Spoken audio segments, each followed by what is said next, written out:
go. Nummer 1. To ride a bicycle.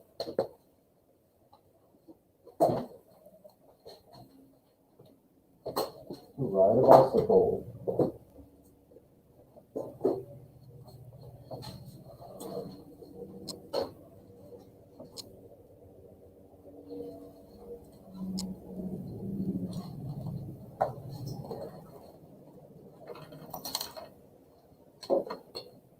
Nummer 2.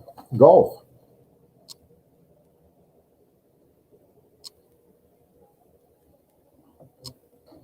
Golf.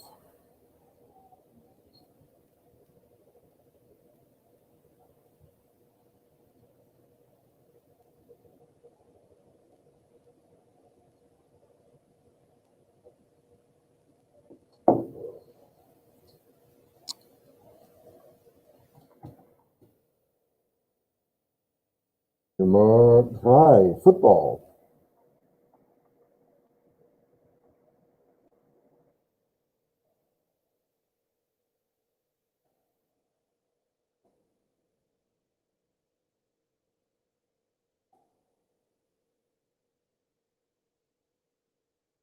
Football.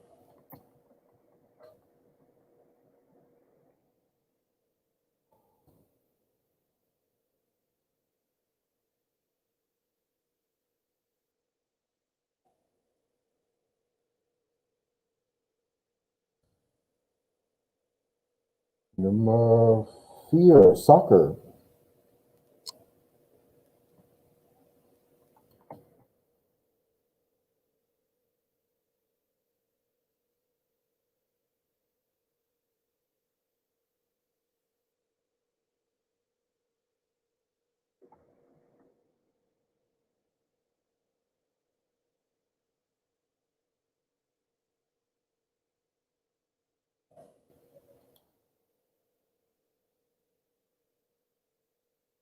Nummer 5. To ski.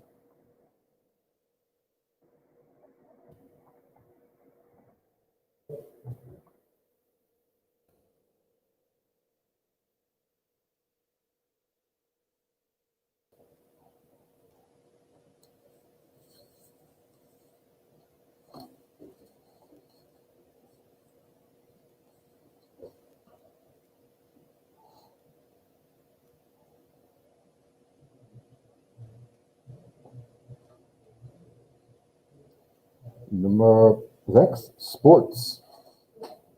Sports.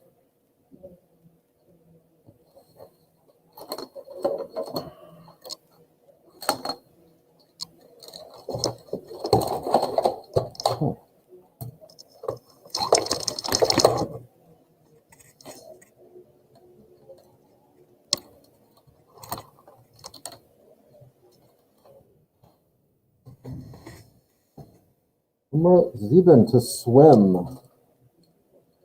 To swim.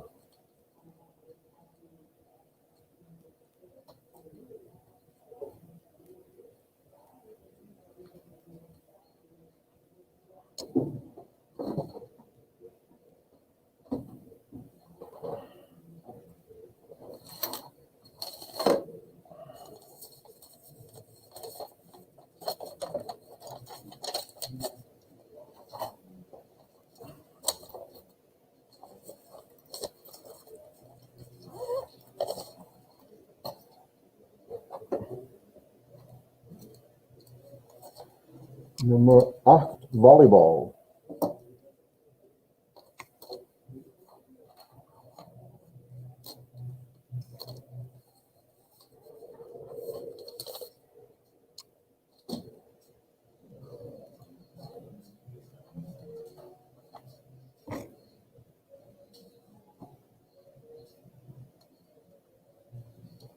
Volleyball. Nummer 9. Hockey. Hockey.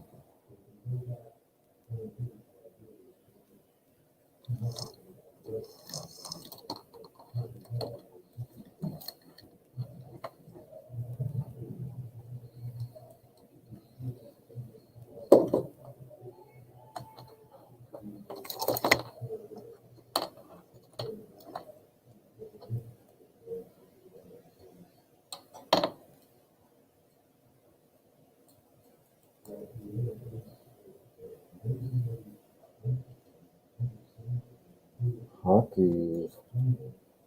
Nummer 10, basketball.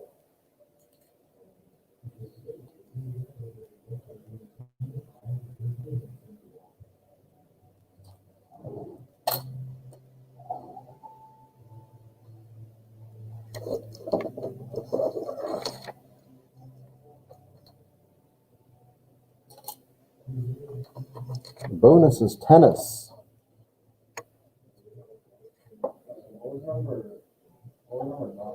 Nine was hockey. Oh, did I skip one? 8 was volleyball, 9 hockey. Okay, 7 is to swim. Did I do that one? I got 6. All right. 6 is sports. You have 10 answers. I have 9 answers. Okay. In this one. So to ride a bike, golf in that order, football, soccer, to ski, sports, to swim, volleyball, hockey, basketball. And the bonus is tennis. That should be 11 words. I put 6 down 2 times. I did 2 answers. Gotcha. Yeah. Yeah, no, I do. I always got like the 2 normal ones. And I wrote 6 down. Any others repeated? Okay, bring it to me, will you? Dr. Schön, Dr. Danke. Danke schön, danke schön, danke schön, danke, danke, danke, danke, danke. Danke, danke, danke. Danke schön, danke schön, danke, danke, danke schön. Hey. I'll go over these again some other time because we have somebody online doing that. So, yes, you need to. All right. So, you remember I showed you the video, maybe it was last semester, of course, about Jesse Owens and all that stuff, you know, at the Olympics. So, I don't know how much of this I told you, but there was, I think most of the video I showed you, if not all of it, was filmed by a female film director, which I don't know that there was more than one in the world at that time. That was in the 1930s, and film was still a fairly new. Well, I mean, motion pictures were still as popular. Entertainment were still a pretty new medium. And so there was a woman in Germany. Her name is, she's pretty famous actually, or infamous more so. Her name is Leni Riefenstahl. That's a great name, Leni Riefenstahl, and she was an actress and a dancer. And she, in her film, she did a lot of this both, and then she got into filmmaking. And just to double check it, I looked on, because it used to, I don't know, sometimes it changes a little bit, but if you look at like a listing of like great directors, even though a lot of other directors really despise her for who she was and what she did, they do like come to some kind of consensus that, yeah, but other than that though, other than the fact that she was a Nazi, or pretty much in bed with the Nazis, you know, politically, she was a really good filmmaker though. Yeah, she had the way of bringing a certain, you know, powerful imagery to the screen. And there's some things that she did that I see mimicked sometimes. Star Wars is really has really taken a little bit from Leni Riefenstahl with these big scenes of these, you know, lots of soldiers lined up in perfect columns. You know, of course, they were really dealing with real soldiers doing that. There was the scene at the end of the first one that came out, Episode 4. If you follow Star Wars at all. Where Luke and they all get those medals, you know, from Princess Leia, right? New Hope, yeah. And that scene, the whole thing, the way the guards like do like a 180, like they turn, you know, are the people in columns, and there's lights going up the side. That's taken directly from another Leni Riefenstahl movie that she made, but she made it for the Nazis though. It's about well, anyway, it's called Triumph of the Will. Triumph of the Will is probably her biggest, best known picture. It's considered to be the best propaganda film ever made. And if the Germans did anything well, war-wise or public relations-wise in a war, they did do propaganda well. That was something that they, and she's one of the reasons for that. She's one of the reasons why they did it so well. Because visually she could bring a lot. And so Hitler already liked her before he came to power. He already liked her as an actress and filmmaker. And then when he came to power, then he brings her in and says, we're hosting this party rally. Why don't you make a film about the party rally? So she did. Then when the Olympics came around in 1936, then he said, I want you to film the Olympics. She says she resisted, and she says she couldn't have said no because they would have shipped her off to who knows where. I don't know about that, but the general consensus is no matter what she said, she's very slippery. Do you know what I mean? Like when she lived up until the 2000s, by the way. She was lived on into her hundreds or maybe 90, late 90s. Pretty resilient woman physically. And anyway, I've seen lots of interviews with her. I've read a book that she wrote, and she's very slippery in the fact that it's hard to kind of nail her down. Like, okay, but when did you meet him, and what did you say when you met him, and what did they say to you? And her answers are consistent for the most part, but she doesn't answer the questions directly though. She managed, and the people keep pressing her, and she keeps like slipping out of their hands a little bit. And she's kind of charming though at the same time. I think that's a little disarming because it's not like interviewing someone who's a politician or someone who's kind of hardened by all this. She comes off as being very,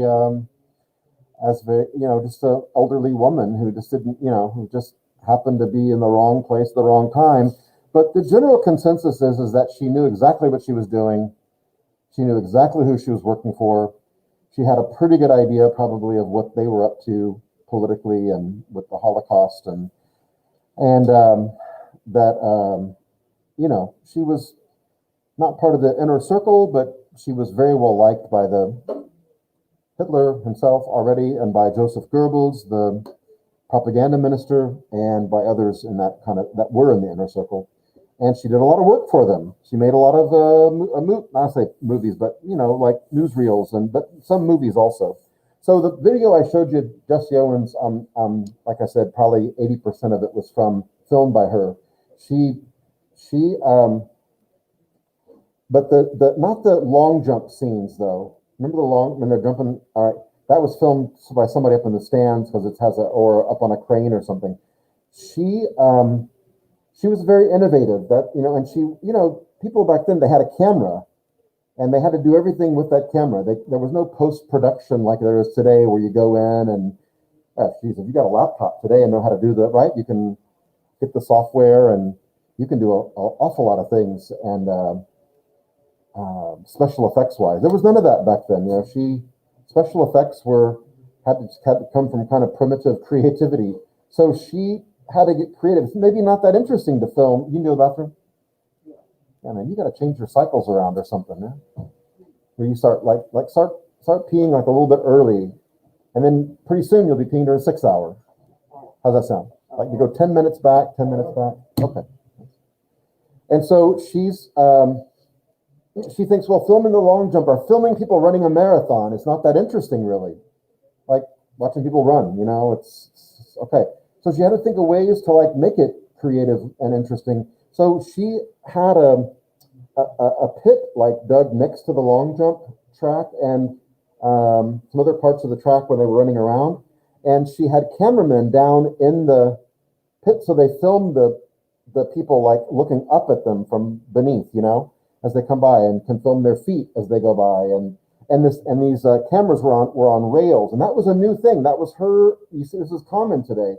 They put a camera on a kind of narrow gauge rail like this, and it moves, and someone maybe pulls it, or maybe it's even automatic. It moves along the rail. That's how you get that real kind of smooth, kind of panning thing. Or you might see film where someone's standing here, and the cameras are moving around them, and they stay exactly at the same spot, like they don't.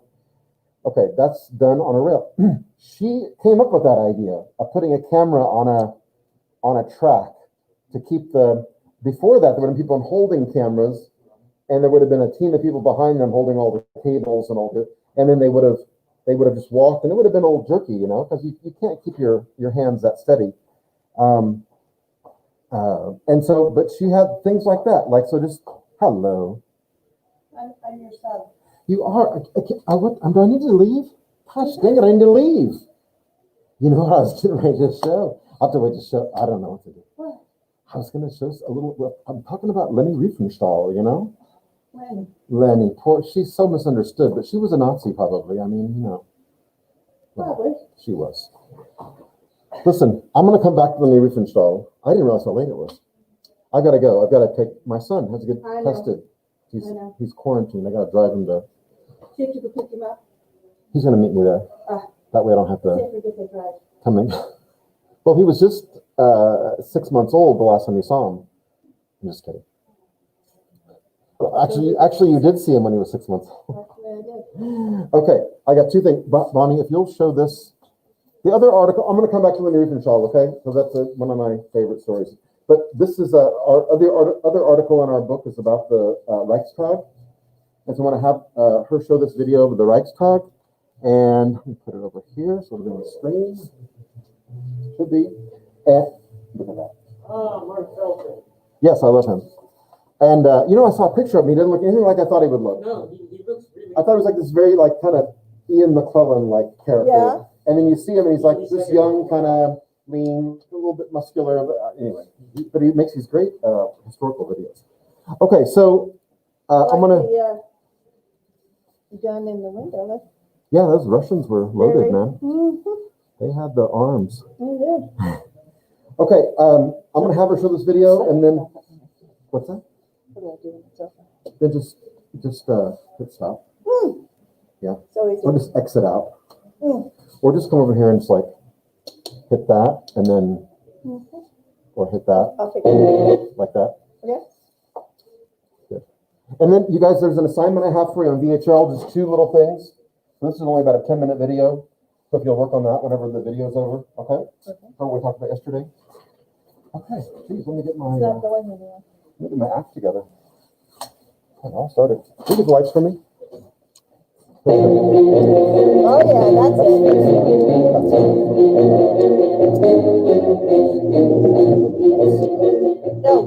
The Soviets viewed the Reichstag building in the same way that they viewed the Kremlin in Moscow as the seat of government. In actual fact, Hitler had no use for such an assembly building, and since a fire in 1933, it had been empty. The important government building was the Reich Chancellery, with Hitler's bunker beneath the garden. However, in order to help defend the government quarter of Berlin, Sector Z for Zitadelle or Citadel, from the Soviet assault, the massive Reichstag edifice would make a superb blockhouse, being strongly built and commanding excellent views over the Königsplatz, the other side of which was the heavily defended Kroll Opera House, and above that the Ministry of the Interior. The Reichstag was opened in 1894 to house the German Parliament, 47 meters or 154 feet tall. It was inspired by Memorial Hall in Philadelphia. To prepare it for defense, most of its windows and doors were bricked up and loopholed, and sandbags piled against its walls. Machine guns were emplaced on its corner towers and above the main entrance. There were entrenched positions outside the building on the Königsplatz and in the nearby buildings, giving interlocking fields of fire. Though bombed and shelled constantly, the building was sturdy with thick walls and absorbed the punishment without collapse. The central government sector of Berlin would be the toughest nut for the Soviets to crack, as it contained the most elite troops still remaining in Berlin. The Reichstag building sector was one subdivision of the wider Citadel sector, the entirety of which was under the command of SS Brigadeführer Wilhelm Mohnke. The core of this defense force was the 800-man Leibstandarte SS Adolf Hitler Guard Battalion. There was also the 800-man SS Bodyguard unit that protected Hitler, and 600 men, the Reichsführer SS Guard Battalion, Himmler's personal troops. There were also a few dozen French SS of the 33rd Waffen-Grenadier Division Charlemagne, and the remnants of the shattered 11th SS Volunteer Panzergrenadier Division Nordland from the 27th of April onwards. The Reichstag sector came under Kampfgruppe Anhalt, and its overall commander was SS Sturmbannführer or Major Herbert Kaschula of the LSSAH. The Soviets thought the Reichstag was defended by about 5,000 men. In reality, the German defense in the area consisted of only 550 men. Commanding the Reichstag area defense was SS Obersturmführer or First Lieutenant Gerhard Barbik of the LSSAH. His forces consisted of 100 men from the LSSAH's 11th Company 3rd Battalion. These were mostly concentrated in the Reichstag and surrounding buildings, with a detachment under SS Untersturmführer or 2nd Lieutenant Undermann of the Ministry of the Interior. Battle Group Anhalt also had 250 Kriegsmarine sailors sent by Grand Admiral Dönitz to provide an honor guard of the Reich Chancellery, a now redundant job. There were 100 Volkssturm, the Home Guard, and later in the battle, Barbik would receive some welcome reinforcements in the shape of 100 men from the decimated 9th Parachute Division. Barbik established his command post in the cellar of a ruined house behind the Reichstag. Heavy support weapons were limited. Barbik had two 88mm flak guns of 5th Battery, 211th Heavy Flak Battalion outside the Reichstag, firing the ground roll. But he could count on the constant fire support of the big 128mm flak guns atop the Zoo flak tower 2 kilometers away, with whom he was in constant contact. Stalin had informed his two front commanders, Marshals Zhukov and Konev, that capturing the Reichstag would mean winning the race to subdue Berlin. Soviet forces had reached the bank of the Spree River on the 28th of April 1945. Facing them was the Moltke Bridge, with the route to the Reichstag passing between the shattered embassy buildings of the diplomatic quarter and the Ministry of the Interior, what the Soviets called Himmler's house. The vertical banks of the river meant that the Soviets had to cross the Spree via the Moltke Bridge. Beyond the heavily defended diplomatic quarter and the Interior Ministry building, the route to the Reichstag was further blocked by a water obstacle. A great pit had been excavated as part of earlier building works, and a cutting for a U-Bahn or underground railway line had also been flooded. The Soviet plan was to send a couple of battalions across the bridge, seize the diplomatic quarter, and then assault the Interior Ministry, following up with the rest of the forces. The attacking 79th Rifle Corps had 3 rifle divisions available, each division having 2 regiments of 3 battalions each, with about 500 men per battalion. There was also the 23rd Tank Brigade to assist. Massive artillery and rocket fire was used to flay the Reichstag and surrounding area in preparation for the assault. The Soviet attack across the Moltke Bridge was launched just after midnight on the 29th of April 1945. By daybreak, the best parts of the 150th and 171st Rifle Divisions had got into the diplomatic quarter. The 128mm flak guns on the Zoo flak tower, 2 kilometers away, went into action against Soviet artillery on the other side of the Spree, supporting the Rifle Divisions, and against any visible Soviet tanks, causing much damage. At this point, the Germans counterattacked on the other side of the Spree from the Reichstag. A 100-plus man company from the 9th Parachute Division, cut off in the goods yard beside the Moltke Bridge, charged through Soviet lines and stormed across the bridge. The bridge charges were then fired, partially collapsing it. These men would then take part in the defense of the Reichstag. At 0700 hours, the 150th Rifle Division assaulted the Ministry of the Interior, but it was so big and well defended that it would take them until 0400 hours the next day, 30th of April, to capture it.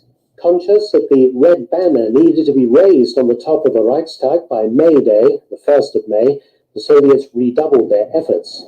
The exhausted battalions of the 150th Rifle Division launched an assault towards the Reichstag at 0730 on the 30th of April, which was repulsed as they were hit by fire from the Reichstag and also in the rear from the Kroll Opera House. The reserve 270th Rifle Division was called forward. It was ordered to capture the Kroll Opera House.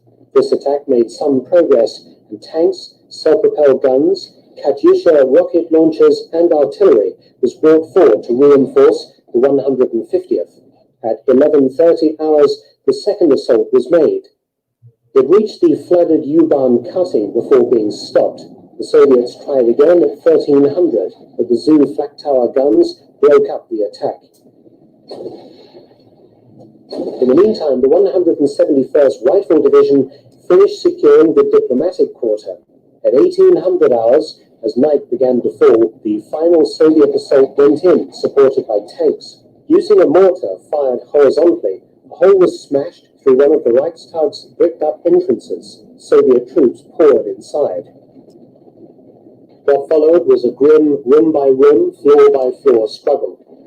After a while, a party of Soviet troops reported by field telephone that it had reached the building's first floor. Special banner number 5 party carrying the Soviet flag was sent with orders to get the flag on top of the building by midnight at all costs.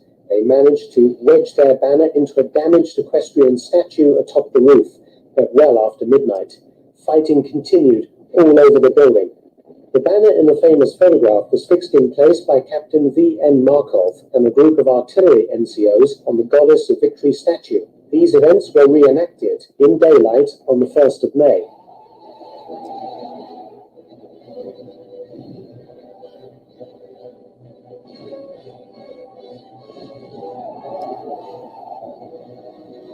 Although the Soviet flag was flying from the roof of the Reichstag, it was not yet fully in Soviet hands. Fighting continued throughout the 1st of May and into the 2nd. At some point towards the end, SS Obersturmführer Barbik and the remainder of the LSSAH who could managed to exit the building and head north.